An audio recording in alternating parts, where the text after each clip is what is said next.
How y'all doing today? Shirley back with another video. So, I want to say thanks for joining me. Glad to see you. Glad you could be here. So,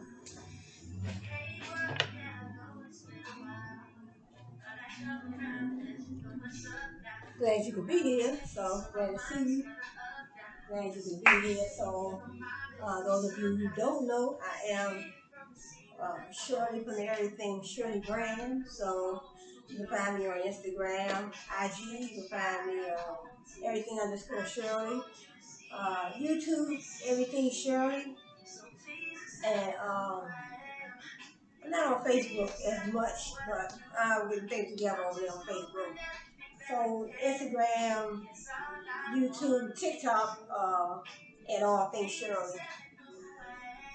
Or everything Shirley too. I have two TikTok pages. And everything Shirley and all things Shirley. Alright. All I wanna be is so a little music in the background, Lloyd. So today I just want to talk about a few things. I want to read some quotes today, and then so in my previous video I want to talk about. I have a book that I purchased called. I purchased this book some time ago on the origin of species. Charles Darwin. So I'll read this. I'm not gonna read it, but I just want to probably. I might read. I want to read a couple important passages out of this book. On the origin of species, Charles Darwin theory. Remember his theory of evolution. Theory of evolution. Only the fittest survive. So in other words, you have different species. They can't reproduce. They can't reproduce if they're not fit enough. If they're not fit enough to go out there and survive in the world, then they die off and won't be able to reproduce if they did. So this is a good book right here. I haven't read the whole book, but I was interested in this book because we talked about him in school when I was at my time at Strayer University right here in Washington D.C. and I did my bachelor's in business administration. So we took a course. I think the course was I think it was a religious movement. I think that was the course, and we talked about a number of different gentlemen. Um, I guess they felt those were. I guess they felt that the people that they had us study, that I guess they felt that those people were important to us, or they were important for us to know about. They were important for us to know about, like Socrates, Plato, Charles Darwin, Henry David Thoreau, on Walden Pond. We learned about Beethoven, a lot of different ones. Let's see, Beethoven, Bach. We learned about Shakespeare. I think I have some quotes for some of these these gentlemen that I'll be just reading a few of their quotes, and even Martin Luther King. I have some quotes that he wrote. Martin Luther King, Socrates, Plato, Albert Einstein, Sir Isaac Newton. They call him Isaac Newton, Sir Isaac Newton. So this is a book right here on origins of species. So I might just read a few little things out of that book. But let me switch to my reading glasses. Okay, Socrates, just a few little quotes. Well, usually on my channel, I usually talk about marketing, advertising, promoting, everything that it takes to keep a business running. When you start a business, keep the business running, keep your business running smoothly, so you won't go out of business. But I usually talk about, because my major when I was at Strayer University was business administration and information systems.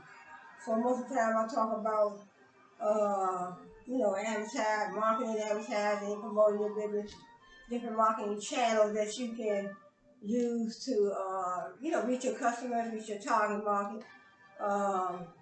Social media marketing channels, Twitter, Facebook, YouTube, TikTok, Instagram.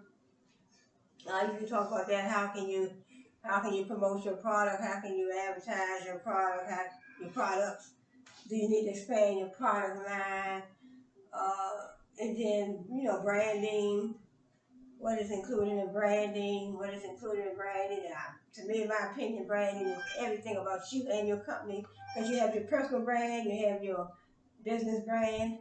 So when I brand, I'm putting my company out on the market. So when I brand, I have my logo. I have my logos, my labels, my packaging, whatever marketing channels. I'm putting my products or my services out. I'm letting my products and my services go through certain channels of marketing to reach my customers, to reach that certain target market. So when I do all that is branding. How I treat my customers, how I treat my employees, how I treat my, I guess I would say, my suppliers, how I treat everybody that's related to me and my company. So all that is part of branding. You can't be a company and expect to brand. You can't be a company and expect to brand, I guess I would say, with perfection, with the proper morals, the proper ethics, if you are going to be cussing people out and, being discriminative, being discriminative toward people. You can't be a company that is, excuse me, can't be a company. Every time I get to talking, my throat just kind of dry. I guess I'll be trying to get my point across, but so what I'm saying about branding to me, in my opinion, is everything. Everything you put out there in front of your customers, in front of your target market, that's a part of your brand. It's branding. Anything you put out there, you put your products out there, you put your services out there, you put your logos out there, you put your labels, your packaging, how you treat people. If you have training classes, whatever you're putting out there pertaining to your business, your products, your services, it's all part of your branding strategy. You can't be, so when you brand, you can't be a person or a company that's one way, let me do something quick. Can't be a company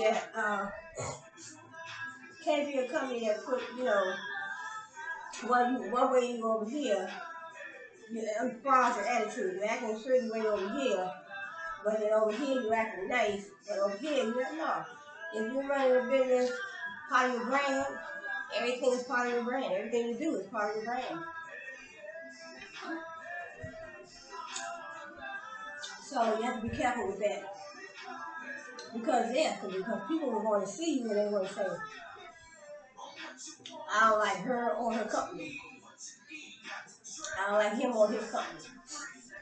Because remember, people are watching you. A little orange juice there. But when you are in business, people are watching you. Your customers watching you, your employees watching you.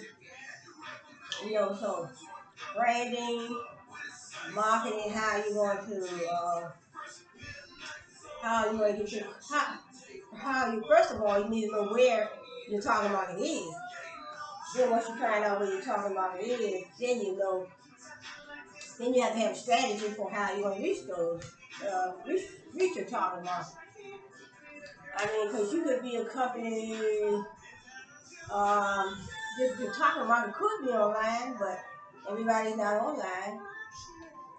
So your target market could be online, your target market could be, you could be, sending out catalogs to your target market with all your products in your catalog, your books, your company books. So social media, catalog, purchase it, they can purchase through your catalog, they can purchase online. However you have your company set up to reach your customer, to reach your target market, that would be up to you and your company. But so it's very important how you market, advertise, promote, the marketing channels you're going to use, how you want to brand. You want to be a brand like Target, Kmart, Walmart, those companies there, and even a lot of companies that I purchased from right here on YouTube. I ran across a lot of young ladies that are doing their thing, and they have a lot of, they have lip gloss businesses, all kind of businesses, makeup, lip gloss, pocketbooks, shoes, and they also offer, some of them offer service and a product in one business. So, I'm saying, companies, a lot of companies, they're offering, they're doing their thing on YouTube, and even not only Walmart, Kmart, Target, then you have Wendy's, McDonald's, those big name companies, they've been around for a long time. They build strong brands. They build a strong brand. They build customer trust. They build customer value. So they give you value. They built our trust over the years. That's why we go back. They built our trust. When they created trust. They created the trust for the customer. Through their products. Through their products and their services, because we wouldn't go back if we didn't like what they had to offer. If they're a company and you went to them and you buy, say for instance, you want a pair of jeans and whatever you purchase, jeans, t-shirts, or whatever, makeup, whatever you purchase for them. But if the product is not right, you're not even gonna go back. If the price is not right, the quality of the product is not right, if it's not at a convenient location, if you go in there and customer service is bad, the manager fussing at you, and you trying to find, you go in there and try to find a nice pair of jeans or t-shirts or makeup or whatever you go in there for, whatever you go in there to purchase, nail polish, or even if you go in a nail salon, you go to get your nails done, or you go to a beauty salon or a barber shop, you go get your hair cut, you go get your hair permed, hair salon, or like I said, barber shop, get your hair cut, or get your son's hair cut. You expect the service to be on point. You expect them to offer you the quality service and quality product. You expect for them, you don't go in there, when you go in there to get your hair done or get your son's hair cut in the barber shop, you don't expect to go in there and you don't expect to be treated, with disrespect. You expect to be treated with, I guess I would say morals and ethics. You expect them to be polite to you, kind. You expect them to offer you good customer service, great quality product, depending on what you go for. So the product is in there, you get your hair done. That's like a service. But you go in there and get your hair done. You expect, you want that customer value. You want that customer satisfaction. You want them to treat you with respect. You want, that's how they build trust in the customer. They come in, you go in, they polite, and they finish your hair looking good, and you think, I went in there, got my hair done, and they cut my hair, they cut me up real good, they permed my hair, permed it real good, and the customer service was good, and the place was clean. I mean, you look at everything. When it comes to a company brand, you look at everything. You go in there, you look at the floors, you want to see how the employees are going to treat you. Service, customer service, product, quality product. So that's how they, I guess I would say that's how they are supposed, that is how they are supposed to offering a quality, customer service, customer value, customer satisfaction. So as customers, consumers, we look at all that. We're supposed to look at all that because I mean, when I go in there and I spend my money, I'm looking at everything.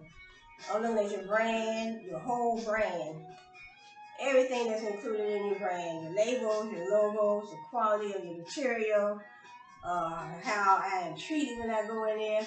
That is the only thing.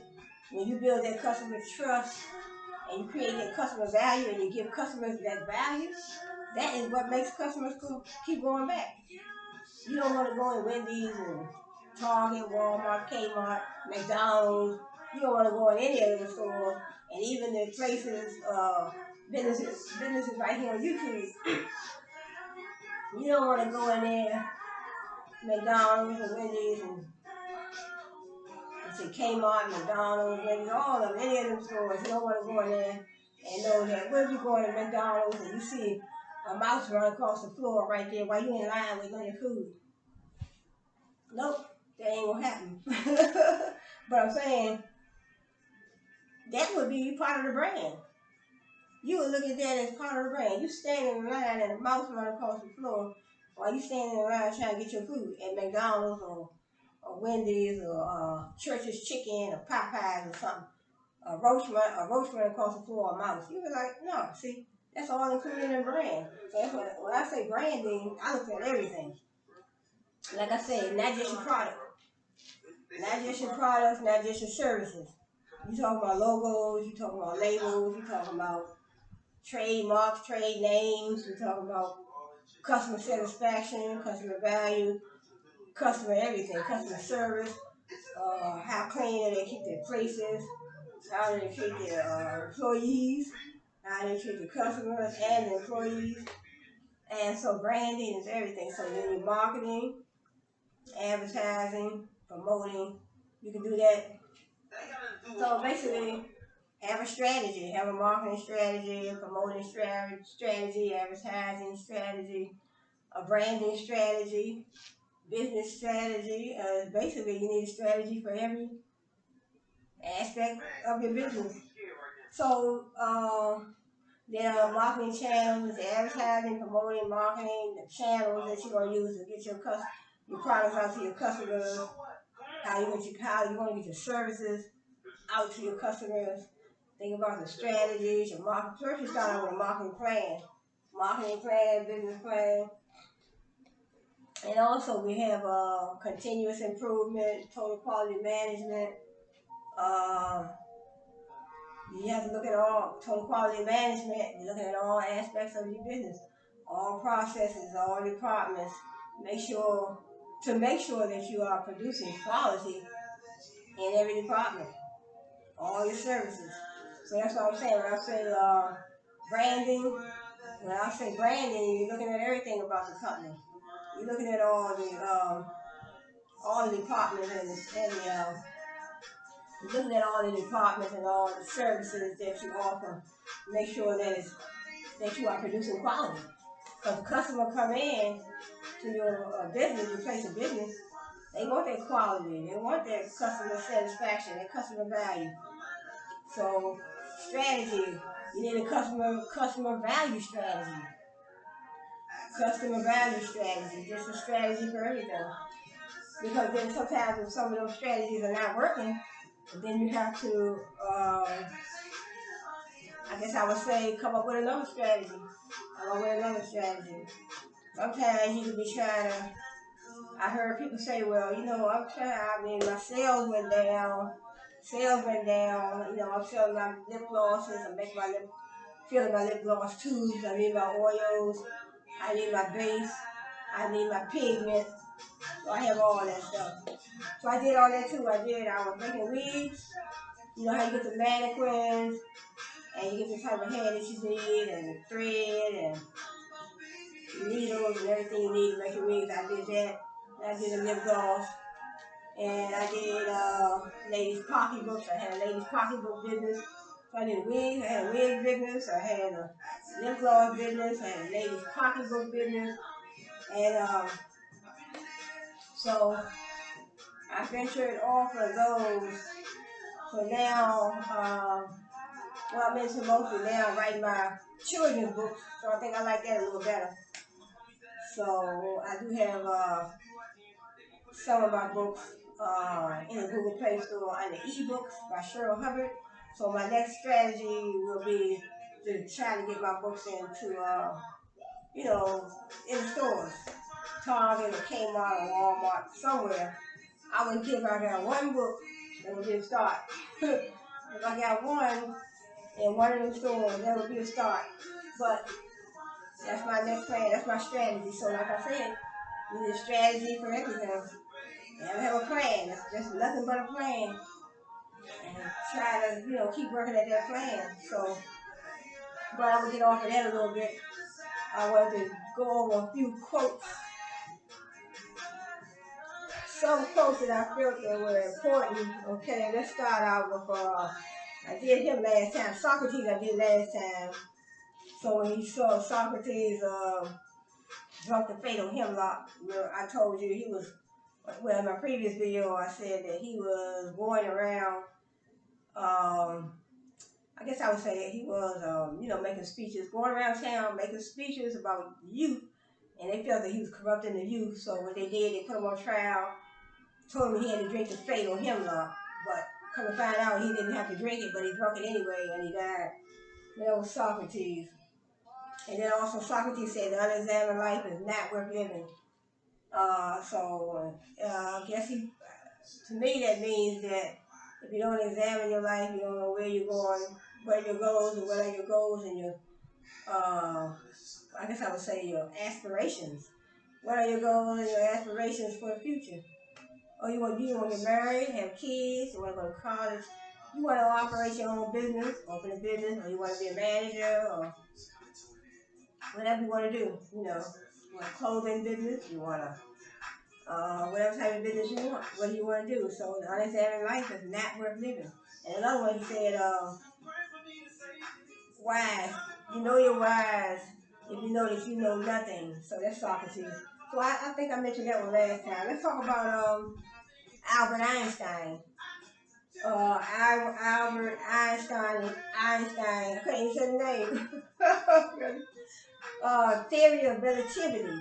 He talked about space, time, gravity, and the universe. And he talked about how the planets orbits around the sun. So he felt that the planets orbited around the sun. And he talked about how gravitational forces work. So that was in his theory of relativity. Remember, Darwin had a theory of evolution. Only the fittest survive. So Albert Einstein had a theory of relativity. And also it said imagination, this is one of the quotes, imagination is everything. It is the preview of life's coming attractions. I think Steve Harvey said that in one of his speeches.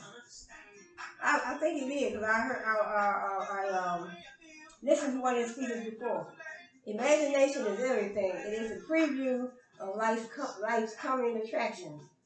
So in other words, imagination is everything. If you imagine, I imagine I'm gonna be rich all the time. So it's the it's the preview. It's the preview of life's coming attractions. So in other words, if you imagine something, then that means it might. You don't say might, but say it'll be coming later on in your life. So imagination. So I guess everything starts with imagination. It's just like when you start a business, it starts with an idea. When you have an idea, then you have to build on that idea. The idea is not going to go anywhere if you don't take the steps to build on it. So you have an idea to start a clothing line. You have an idea to get married, and start working with that. You have an idea to have kids, whatever your idea is, or whatever business idea you may have, you have to take those steps to make it happen. It's not going to happen just sitting there. Yes, imagination is more important than knowledge. Imagination is more important than knowledge. And this is Albert Einstein. Imagination is more important than knowledge. So I guess if you, well, I guess it starts with imagination. You have to imagine. Basically, I guess what he's saying is you have to imagine something before they even take root. If you don't have that in your imagination, that means you ain't even think about it. You ain't even thinking about it.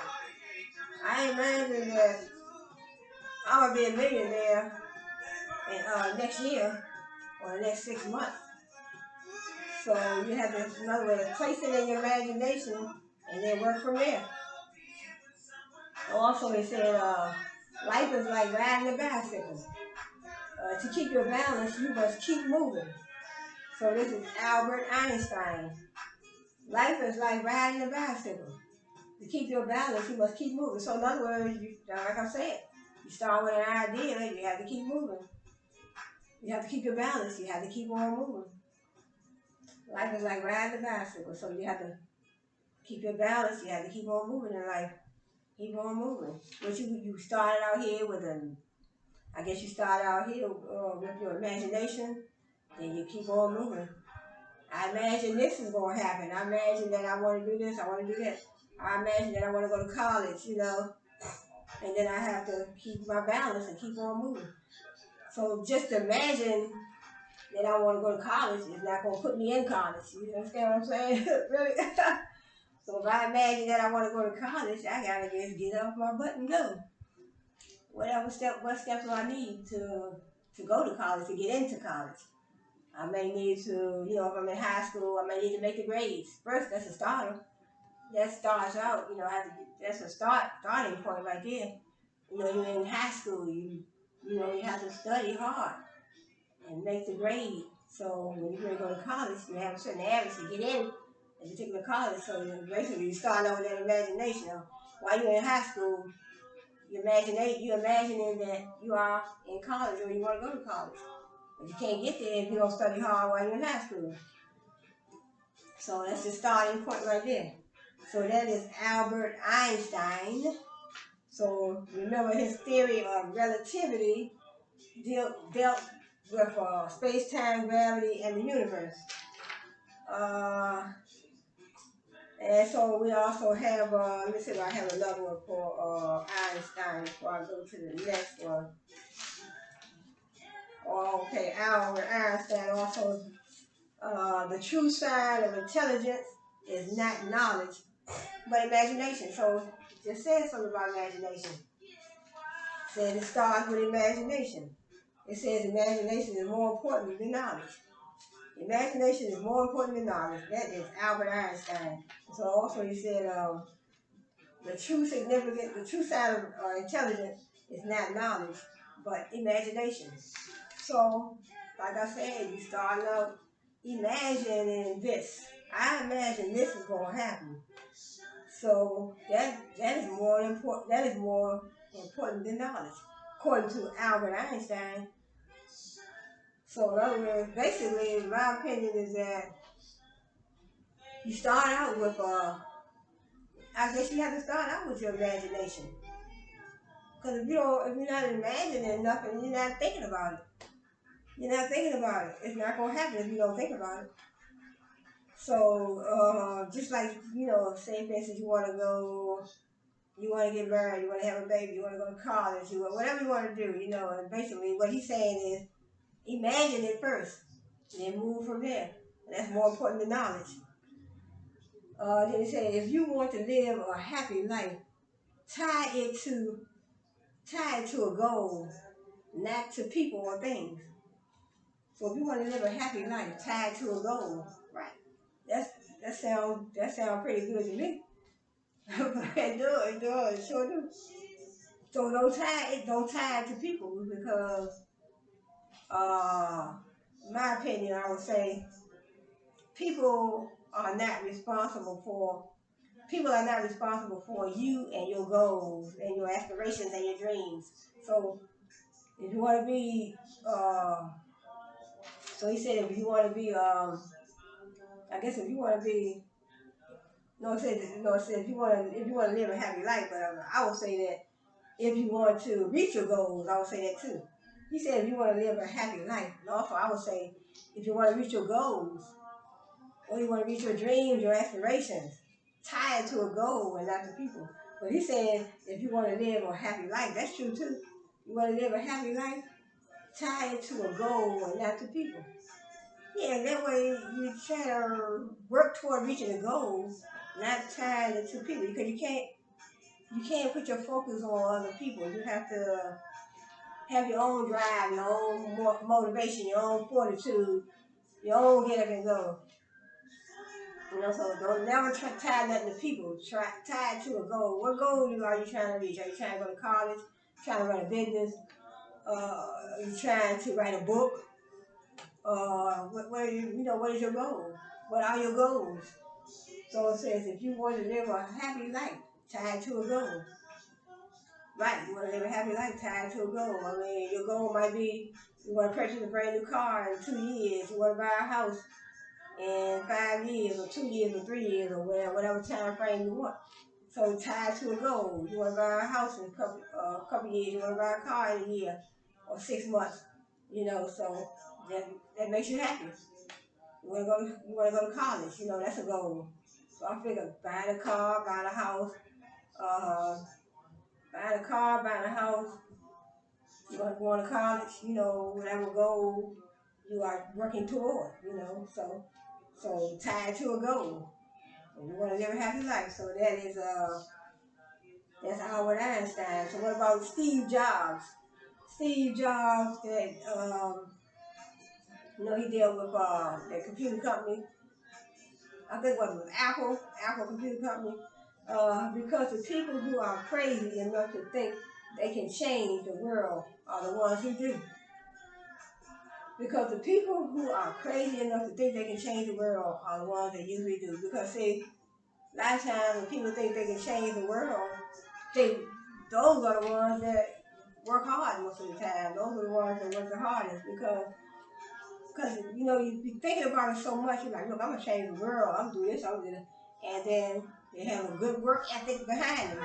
When they talk like that, I think I can change the world. They think like that. They always have a great or beautiful, strong, I guess I would say, work ethic behind them, and they usually do. They usually set out to do something that's going to change the world. Somebody came out with the telephone. Somebody came out with, years ago we didn't have no telephone. We didn't have no cell phone. We didn't have no TV. So somebody set out to make it happen. I wish it was me. One of them, anyway. So, a lot of times you think about inventions that you can come up with, you see that little program, you see a commercial come across TV with the phone up, you have an invention, call this number, blah, blah, blah. So I tried it before, but, I guess I kind of fell back on that because I was thinking, I'm like, what, I might can come up with some kind of invention. I've been to school. So then we have Marilyn Monroe. She said, we are all of us stars, and we deserve to twinkle. And I can feel her on that one. We're all stars. You have to think of yourself as a star. We all are stars. We're all celebrities. You have to think about your own self. Stop worshiping all these other celebrities. Nothing wrong with that, but I'm a celebrity. I'm a celebrity for me and myself. That's what I feel. You have to feel that way about yourself. You have to say, I'm a celebrity. I'm going to do this, I love myself. I'm a celebrity. We all are stars. We all are celebrities. So that's what I look at. Just don't have the income that they have, but, think of yourself as a celebrity. You have to love yourself that much to say, hey, I'm a celebrity. I'm the celebrity. For real, I am. Okay, now we have, it's another one from Albert Einstein. Insanity is doing the same thing over and over again and expecting different results. Insanity is doing the same thing over and over and over again, expecting different results. So you're doing the same thing over and over again, you know you're going to get the same result, but you're expecting different results. He felt that that was insanity. So, not sanity, but insanity. So that means he figuring that you're crazy. If you think you're going to keep doing the same thing the same way and get a different results, it ain't going to happen. That's just like you're making a cake. You're making a cake, but you have the same ingredients, and you use those same ingredients, but you made the cake 3 different times. It's going to be the same cake because it's going to have all the same ingredients. It's 3 times that you made it. So that's what he's saying. I can't expect to use the same ingredients and make a cake 3 times, and then I can't expect to. In other words, it's gonna come out like a cake. You know, my eggs, my flour, my vanilla, my eggs, my flour, my vanilla, my eggs, my flour, my vanilla. It's not gonna be a cake over here, and it's gonna come out to a table over here or a cup over here. No, it's gonna be a cake, and a cake. Because I use the same ingredients. That might come out, different depending on, I guess, it's gonna be still a cake, but it ain't like it's gonna be a cake and a cup and a door, something different. So that's what he's saying. Insanity is doing the same thing over and over again and expecting different results. That's insanity. So then he said, imagination is everything. Oh, okay, I read this one. I read that one on the other one. So let's go down to Isaac Newton. Isaac Newton. We build too many walls and not enough bridges. We build too many walls and not enough bridges. We build too many walls and not enough bridges. I guess I would say walls kind of separate things and separate people and separate things. We build too many walls and not bridges. I guess bridges can lead to something else. Walls, I guess he felt that walls kind of divide us. We build too many walls, too many divisions, too many dividing circumstances. But if you build a bridge can lead you down the path, and can lead you straight across the path, lead you into something positive, something beautiful, something wonderful. But in other words, too many walls stop you, they divide you, it's like a barrier. So that might be sort of what he meant. Too many walls. Too many things that stop us. Too many barriers that hold us back. Why not build a bridge that we can flow right over past and reach our dreams, reach our goals, right across the bridge? So he said, we built too many walls and not enough bridges.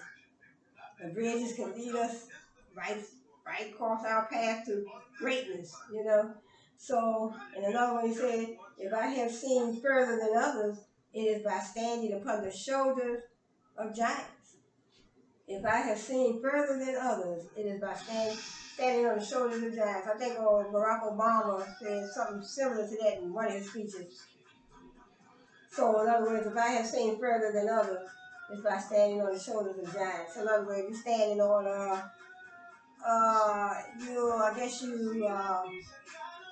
you're looking back on the greatness of other people that came before you. That's what I think that meant, You're looking back on the greatness of other people that came before you. And when you stand on the shoulders of them, you took in what they, you learned a lot from them. You learned a lot from the people in your past. You stand on the shoulders of giants. People that came before you that you learned something from. You learn something from them. Like, I don't know, Martin Luther King, so many of them, and even Oprah Winfrey, Tyler Perry, a whole lot of them, You can say that this phrase would be good for them. You can say it because you learn so much. You learn so much from all of them. And it said, if you stop struggling, then you stop life. If you stop struggling, you stop life. You stop struggling, you stop life. So that means keep it moving. The struggle is on. Keep on going. Keep on going. And So then I also have Shakespeare. Love all, trust a few, do wrong to none. Love all, trust a few, and do wrong to none. So love everybody, and don't love everybody, but don't trust everybody. So that's what he's saying. But don't do nobody wrong. That's Shakespeare. So in other words, trust a few. Trust a few. So a lot of these quotes are, I guess I would say, very important to us today. A lot of these quotes are still relevant, I would say, today. Because love all, trust a few. And that's definitely important today because you really can't trust everybody nowadays. So it's still the same thing. Love all, trust a few, and do wrong to none. Don't do nobody wrong because it's just too much happening to be doing people wrong today because we already know. I don't even want to get into that, but don't do nobody wrong. And then that should be part of your morals and ethics. Your what I would say your what is that? Your value. I guess I would say your value system. Your ethics, your morals, your values. When it comes to doing people wrong. Sometimes don't do unto others that you wouldn't want them to do unto you. In other words, sometimes, the thing they would say, they used to say like, well, an eye for an eye, a tooth for a tooth, but sometimes you don't have to do what the next person did, I would say.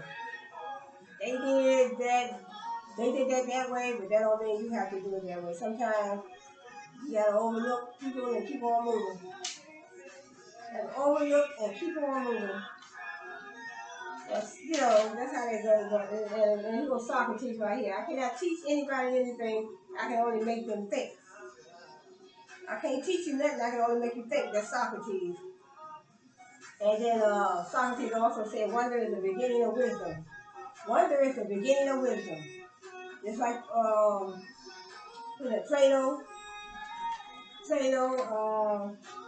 Socrates, they were good friends. So I cannot teach anybody anything. I can only make them think. And Socrates also said, wonder is the beginning of wisdom. So when you start wondering about things and thinking about it, then that's the beginning of wisdom. You are on your way to becoming a wise person. Wonder is the beginning of wisdom. So you can wonder about this and you wonder about that. I wonder how many houses on this block right here. I wonder what's under the land, what's under the ground, what's under the dirt. You start wondering about things. That's the beginning of wisdom. So I wonder. So we need to wonder about everything. Socrates also said, strong minds discuss ideas, average minds discuss events, weak minds discuss people. So strong minds, they discuss ideas. Like I said, if you have a strong mind, you might discuss an idea. You might have an idea in your mind about starting your own business. So strong minds discuss ideas, average minds discuss events, and weak minds discuss people. So in other words, what he's saying, don't worry about discussing people. You have a weak mind. Have an idea about, starting your own business. Have an idea about going to college. Have an idea about something. Don't worry about discussing people because, we worry about what somebody else is doing. What's she doing over there? What he doing? What is he doing over there? No. Have an idea about something. Have an idea on your mind. Don't worry about thinking about those people over there or her over there or him over there. Strong minds discuss ideas. Average minds discuss events. And weak minds discuss people. So that sounds like something that's definitely relevant today. Also, we have Martin Luther King. Martin Luther King, American Baptist minister and activist and civil rights leader. He's famous for his I Have a Dream speech. I Have a Dream speech in 1963. He was assassinated in 1968. Uh, he wanted to, most of his, I guess I would say, civil rights movement, the whole lot of his civil rights movement were predicated on trying to get rid of segregation and racism. His birth name was Michael, and he entered college. Imagine that, he entered college at age 15.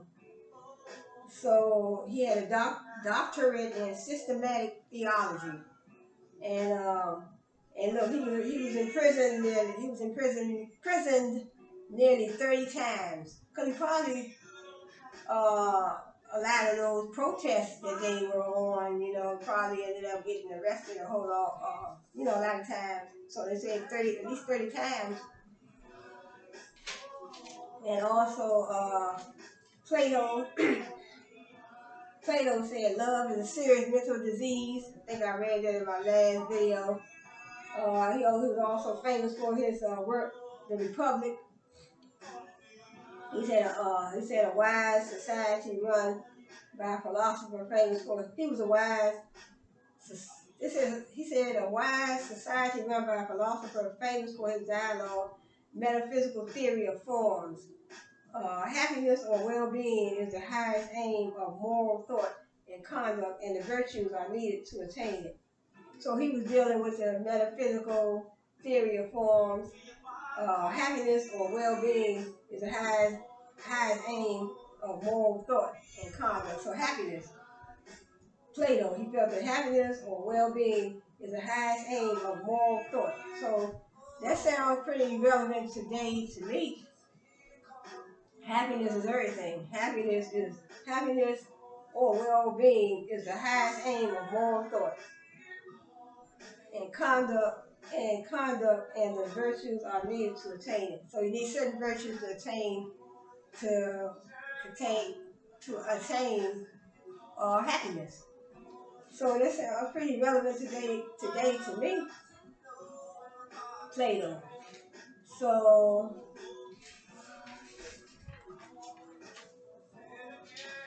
okay, I talked about Einstein. Okay, I have you also have Cam Newton. Cam Newton, the football player. He said, I don't bring race into the game because then you're talking about excuses. I hate excuses. Excuses are a disease. So that's Cam Newton. I think he's a football player. I think he is. And another one. This is I think this is Sir Isaac Newton right here. No great discovery was ever made without a bold guess. No great discovery was ever made without a bold guess. So that sounds just about right to me. You're guessing about this, you're guessing about that, and then it turns into a big discovery. Well, I guess we can make this a big ball stadium, football stadium, baseball stadium. It looks like the right area. It looks like the right, place for a stadium to be built. So a bold guess. No great discovery was ever made without a bold guess. We have Maya Angelou. I think one quote she made too also was, when you know better, you do better. I didn't write that down, but I just remember that one. She said, I've learned that people will forget what you said, people will forget what you did, but people will never forget how you made them feel. That's true.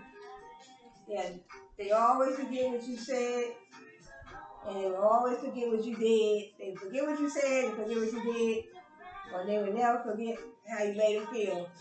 So if you go to somebody's house and they make you feel welcome, sit down, you want something to drink, you gotta go to the bathroom, you want some dinner, you'll never forget that. You leave that person's house, you'll never forget that. I know because I've done that. I was my brother-in-law's house, and then my husband used to go all the time and visit my brother-in-law. They always made us feel welcome. Y'all want something to eat? We come over, they already had food cooked. So it's still in my mind today. And that's not the only one. You know, my other relatives. You know, you never forget how a person makes you feel. When you go to their house, it makes you feel welcome. You're welcome. Come on in. Come on back. You know, come back again. You know, just like a business. You go to a business establishment. It makes you feel welcome. You don't mind going back spending your money. Some businesses I go in, I don't know which one. I think it was, I don't know if it was Foreman Mills or Kmart, one of them. You know, I went in there, you know, so you walk in the door. How you doing? Come on in. Welcome to Kmart. You know, need any help? You know, certain stores do that, certain stores don't. So, you know, you never forget how they make you feel. That's a good business strategy right there too. That's a strategy. It is within itself. Make the customers feel welcome, you know, so they can want to come back and spend their money. That's what you want. You want them to come back and spend their money. Treat your customers bad, you know, it's not right. And then you don't want to beat down your employees either. You have employees, you know, you're a business owner or you're a manager. You don't want to beat your employees down because that trickles down to your customers. Because if you treat your employees bad, by the time the customers come in, they're going to be so tired. The employees going to be tired because they figure, you know, I'm working under these poor working conditions, low pay, poor working conditions. Then when the customer come in, they going to be like, you know, they going to get the short end of the stick. They're going to get the short end of the stick. So then we have another quote from Martin Luther King Jr. Our lives begin to end the day we become silent about things that matter. So the day you become silent about things that matter, that's the day your life ends. No, because it's going to be on your mind. You know, you feel strong about something and it matters to you, it's really important to you, then you have to speak up. You speak up. Say, our lives begin to end the day we become silent about things that matter. So that's why he stayed in, and he stayed in the path that he was in. And he, you know, he went to school for theology, so that led as a minister, and he stayed on that path. So if he would have been silent about, you know, all the things that he did, then it wouldn't have been, you know, sometimes, you know, people, it's in you sometimes, you know what you want to do, you know, and it's in your mind, it's on your heart. That's all you can think about. So he said, our lives begin to end the day we become silent about things that matter. And then we have one from Bill Gates. Success is a lousy teacher.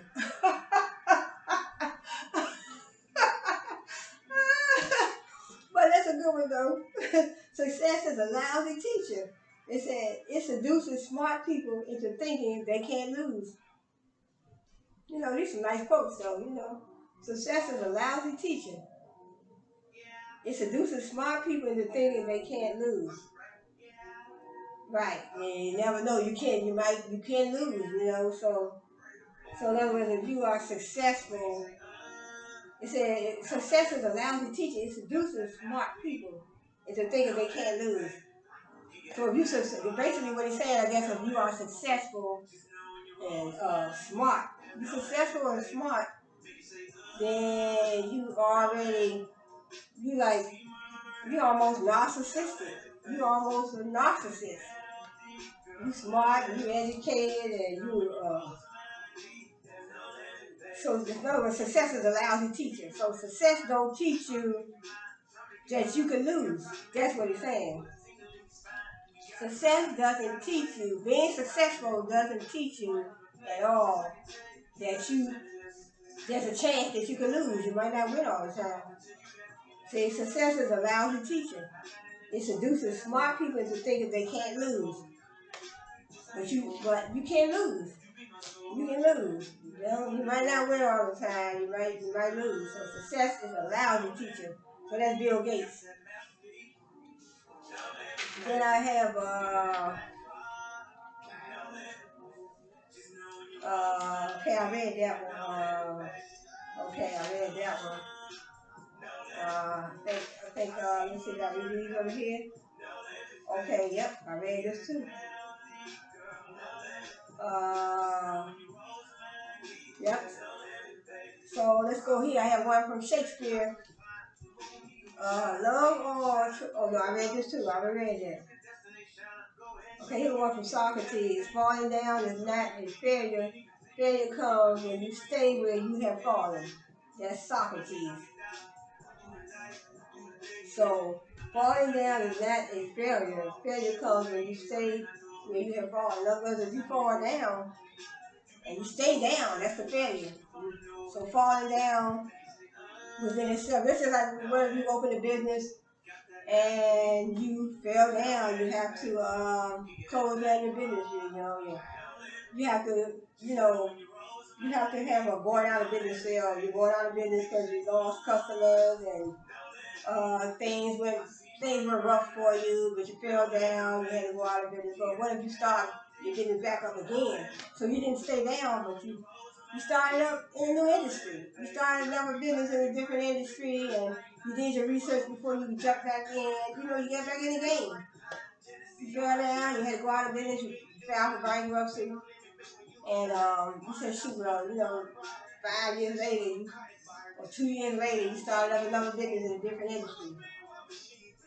So, so in other words, you fall down, but get back up. You might not have to get back up right away, but make a plan for what you want to do, get back up, jump back in the game. So that's what he's saying. Falling down is not a failure. Failure comes when you stay where you have fallen. Then we have, did I read this one? Okay, now this one right here, Socrates. I cannot teach anybody anything, I can only make them think. I think I read that one. Yep, I think I read those. Let me see what I have over here.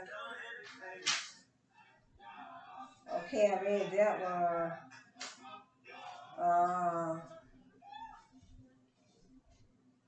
I think that's the last one. I think that was it. Yep, I think that's it. So these quotes.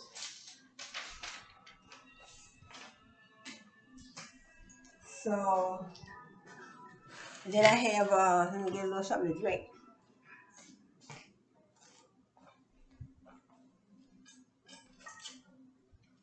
Good old orange juice.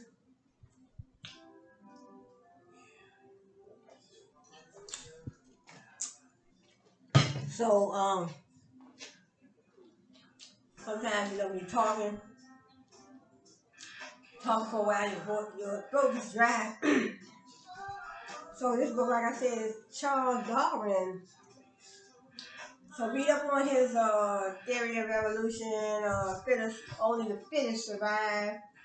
So origin of species, so if they're not fit, in other words, you have elephants, their trunk might not be developed fully. You have the human brain, you have whatever species you have, if they're not fully developed, they can't survive. They can't reproduce. So only the fittest survive. So this is this book, Charles Darwin, on the origin of species by means of natural selection. So I just found it interesting because I learned about him. I learned about him when I was down Australia University. So I purchased this book online some time ago, and never had a chance to really get into it. So let me see.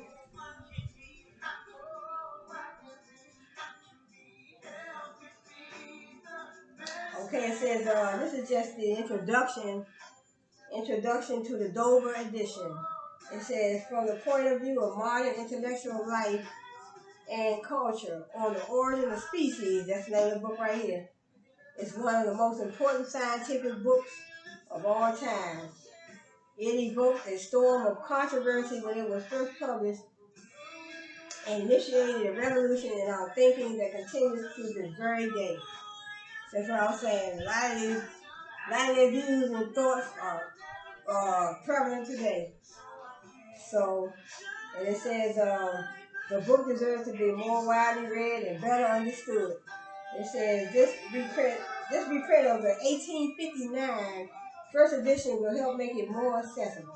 Although it was originally addressed to the scholarly community and not to the general public, On the Origin of Species was nevertheless a bestseller, partly because it was written in plain English by an author who realized that the subject matter was difficult and who earnestly wanted to be understood. Because of Darwin's clear jargon, freestyle, the modern reader will find the book both accessible and comprehensible.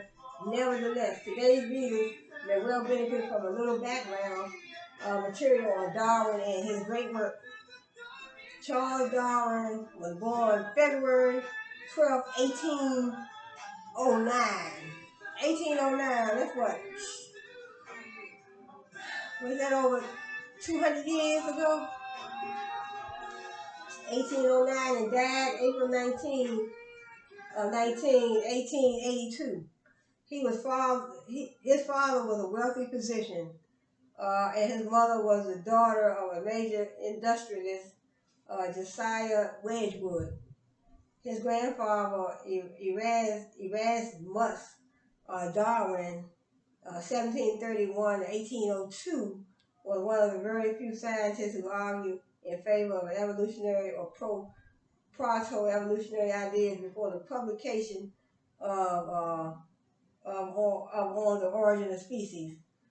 He published views similar to those later put forth by the famous or infamous French naturalist Lamarck, 1744 to 1829. That's the birth and the death. 1744 to 1829.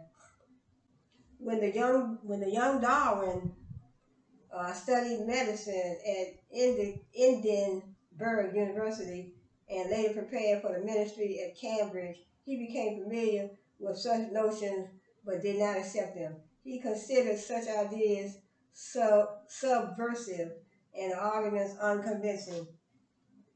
Let me make sure the TV.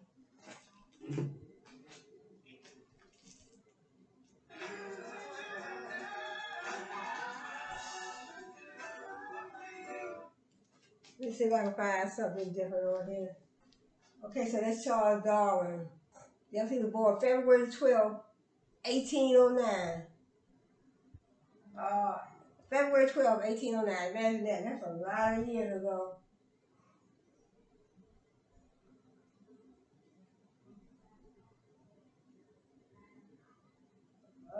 Let's see.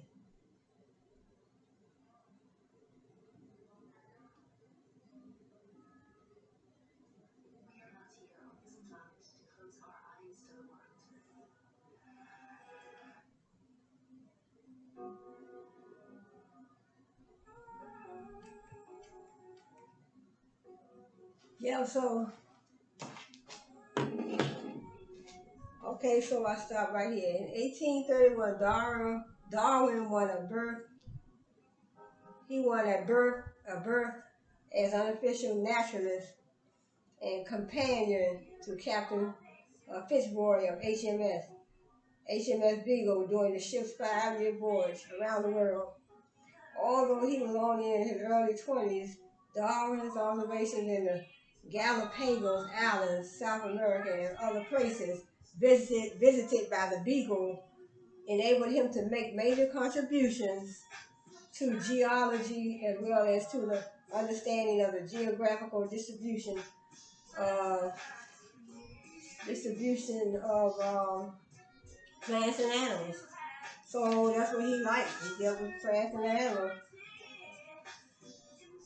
So Darwin, he was born and he died in April 19, 1882. So it says his observations of the appearance and behavior of different plant and animal species. So he dealt with the plant and animal species. So like I said, only the fittest survive. Notably, the finches of the Galapagos convinced him to consider the possibility of evolution. When he got back to England, it became clear to him from his observations and the study of his specimens that evolution was a fact. Evolution was a fact. However, there was no plausible mechanism for it, and it was not until 1838 that he discovered one which he called natural selection. However, he kept his discovery to himself and a few close friends and colleagues for the next 20 years. Wow. The reasons for the long delay in publication are not a simple matter to explain. Among other things, Darwin suffered from mysterious ailments that hindered his ability to do research. So he suffered from an illness. He wasn't able to do a lot of research. Ailments often is exacerbated by stress. In spite of his physical frailty, however, Darwin published major books on geology and a massive treatise on barnacles. These technical works established him as one of the leading scientists of his day. So he went to medical school, became a scientist, and came up with his theory of evolution, natural selection. He was also widely known for his first-hand account of the Beagle's Voyage, a book long prized for his literary as well as scientific merits. Around 1855, Darwin began work on a book intended to explain his evolutionary theory in minute detail, with massive documentation. Then in 1858, Alfred Russel Wallace, with whom Darwin had been in communication, sent him a manuscript presenting the same basic theory. A joint publication was soon in print. At this point, Darwin gave up on the long book he had planned and wrote instead a much briefer one entitled On the Origin of Species. So he had a larger book that he was going to write with someone else, but he decided to write this small book right here, On the Origin of Species. An immediate bestseller, the work appeared in 6 editions during Darwin's lifetime. Each edition was extensively revised, and in each Darwin took the opportunity to respond to criticism. However, the first edition is in many ways better for the modern reader, for the arguments with his contemporaries tend to distract the reader's attention from Darwin's basic line of reasoning. In addition to On the Origin of Species, he also published a series of books on a variety of topics, all of them with evolution as a theme. Evolution, theory of evolution. In his work, Darwin endeavored to show both that evolution has in fact occurred and that natural selection has been the main, if not the exclusive, cause of the process. He especially wished to show that descent with modification provided a much better explanation for the facts of biology and geology than the vague creationist notions that were still popular. And he carefully crafted his arguments with that end in mind. The mechanism he proposed was also fully in line with the kind of naturalism that leaves God completely out of the picture, without necessarily denying his existence. Darwin's scientific colleagues were generally won over to his theory of evolution within 10 years. So it said his colleagues, they were won over to his theory. They were won over to his theory of evolution. So in other words, they started believing in what he was talking about. He went to medical school. He was a scientist. He knew what he was talking about. However, alternative explanations to natural selection remained popular until 1950. These alternative mechanisms were popular largely because they fitted in with political philosophies, though religion had much to do with it as well. So, it said Darwin's reasoning provides a good example of the so-called hypothetical deductive scientific method in action. his statements toward the front of the book about having patiently collected facts and then having allowed himself to speculate are quite misleading. Actually, he used his imagination as well as early experience to come up with what seemed plausible conjectures or hypotheses, and then uh, proceeded to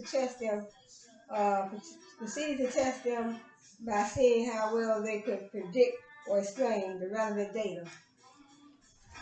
So I'm not going to read this whole book because this is a whole lot. So this book right here is a pretty good book. So chapter one, when we look to the individuals of the same variety or sub-variety of our older cultivated plants and animals, one of the first points which strike us is that they generally differ much more from each other than do the individuals of any one species or variety in the state of nature.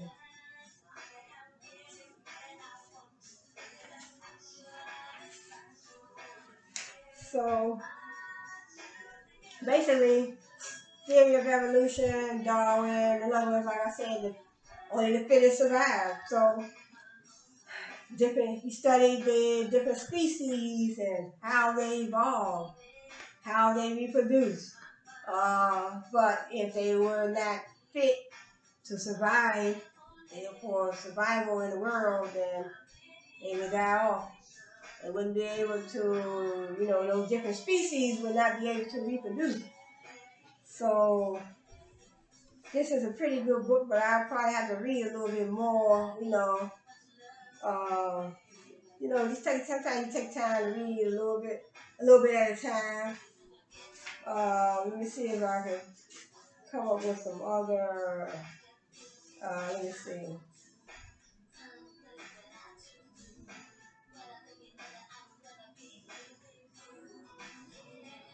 It says, let us now briefly consider the steps by which domestic races have been produced, either from one or from several allied species. Some little effect may perhaps be attributed to the direct action of the external conditions of life, and some little to habit.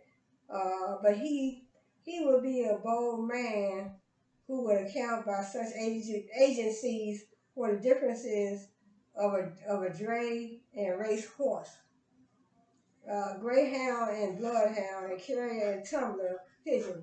One of the most remarkable features in our domesticated races is that we see in them adaptation, not indeed to the animals or plants' own good, but to man's use or fancy. So just to just read a little bit out. Okay, I don't want to read too much more of this. Just wanted to read a little bit in the beginning. So they were just telling you about him. I just read a little bit about him in the beginning. So Charles Darwin. So it was interesting to me. So this is just telling you about him. It said he was born February 12, 1809. You imagine, 1809, long time ago. So, but a lot of his views are still prevalent. They're still important today. Look. So the book right here, imagine he was born in 1809, and we still have his writings, his research, his material. It's very fascinating to me. So, yeah, so he was born in 1809. He died in 1882. And his father was a wealthy physician, so he went to school. He went to school himself and became a doctor, a scientist. So his father was a wealthy physician. His mother was the daughter of a major industrialist, Josiah Wedgwood. His grandfather was one of the very few scientists. His grandfather was a scientist too. His grandfather was one of the very few scientists who argued in favor of evolutionary or proto-evolutionary ideas before the publication of On the Origin of Species became known to the world. So his father was a scientist, his grandfather, and he became a scientist as well. So that's something else. That's something. He published views similar to those later put forth by the famous French naturalist Landmark, 1744 and 1829. So, just wanted to read a little bit. So, check him out on the origin of species, Charles Darwin.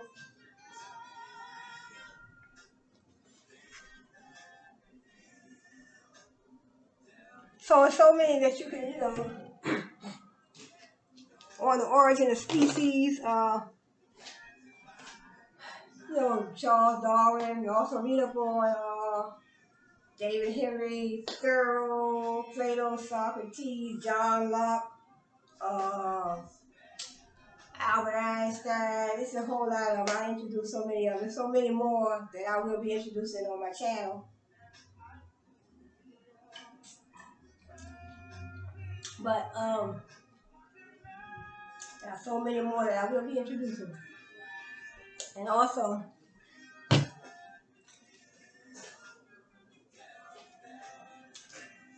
so like I said, then I can probably talk a little bit more about my books too. So these are my books. This is My Friend is Happy. And this is the back of the book.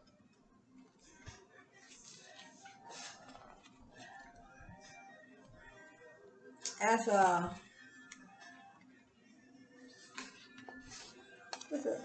couple of inside pages of the book. So that's how they go.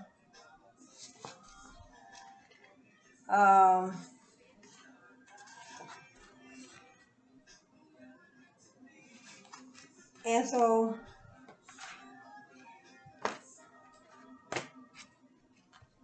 since we are twins, this is about autism.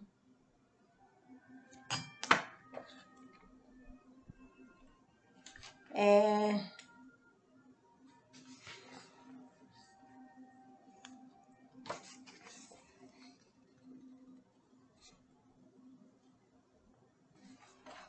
so, but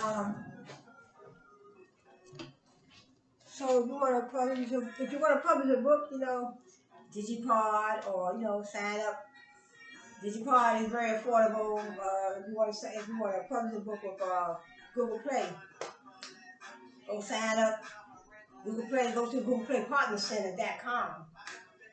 GooglePlayPartnerCenter.com, sign up for an account, and then once you finish your book, and every time you finish writing the book, you type it in Microsoft Word, and then you upload it to your page, and then it has to go through a review.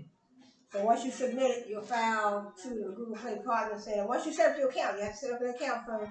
Wait till they accept you. They'll send you an email, and then if you finish your book, you vote it out. Make sure it's typed in Microsoft Word, and you just upload it to your Google Play Partner Center account. And every time you write a book, you upload it to that account, and it's free.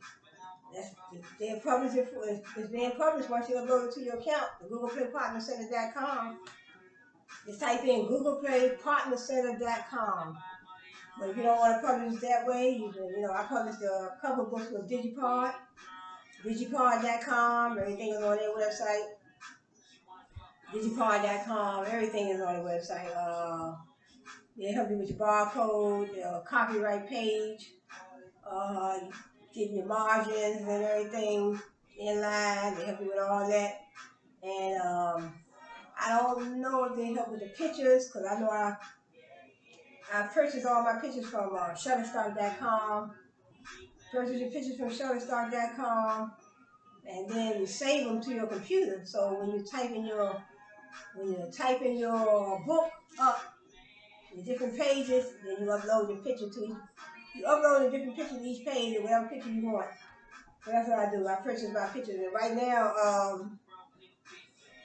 Shutterstock, they do have I think it's a plan. They have a plan, 365-day plan, where you can get 10 pictures per month for $29 per month. The 365-day plan. So I signed up for that because I know I'm going to be needing, it's an ongoing thing because I'm still writing more books. I got 2 more books I'm working on now. I mean, I have. My teacher never liked us to say got or ain't. So I have 2 more books that I'm working on right now. So each month you purchase Shutterstock.com. You purchase. I mean, you don't have to purchase, but you pick your pictures. If you pay for that plan, but you can also get the plan. They just have I think it's $50, I believe.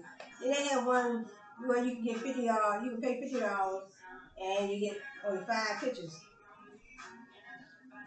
Pay $50 and you get 5 pictures, but I went on to purchase the plan.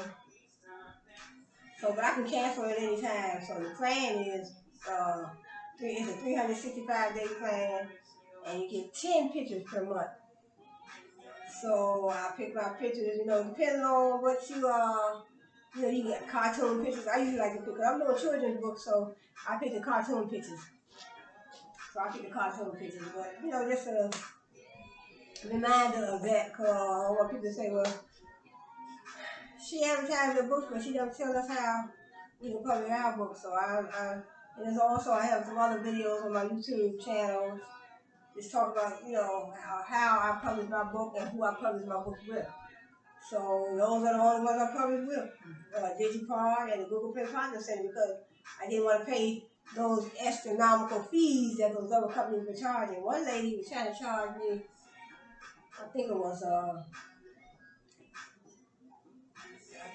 couple $1,000, $2,800 or something like that. I forgot what company that was, but I know they have a company called iPublishing. There was another company based out of New York. He was trying to charge me $4,000. She was trying to charge $2,800. But I said, you know what? If y'all charging that amount, astronomical amount, large amount, it has to be somebody out there in the publishing world that is going to charge a lower price than that. So I did. Sometimes you have to do your research. Everything. Don't, question everything. Don't never take nobody's word for it. Even if I tell you something, where you can find this or where you can find that, you can also always go behind people and do your research so you can see for yourself. Now, I publish with Digipod and the Google Play Partner Center, like I said. I gave you the website to go to so you can see for yourself. GooglePlayPartnerCenter.com, Digipod.com. So check both of them out. So I was successful, and also once you finish your books and get them published, you can also create your website, put all your books on your website. There's so many things you can do once you become an author. Also, what I have not done yet is create my website. I need an author's website where I can put all my books on there. I put all my books on one website, so it can be like, being orderly, I guess I would say. But I'm not going to hold this video too much longer because it's time to get in bed. It's after 12 o'clock. So I want to say thanks for joining me today. Hope to see you back again on my next video. So I'm going to ready to go down for the count. Time, bedtime. So I'll see you all in my next video. So you all have a good one.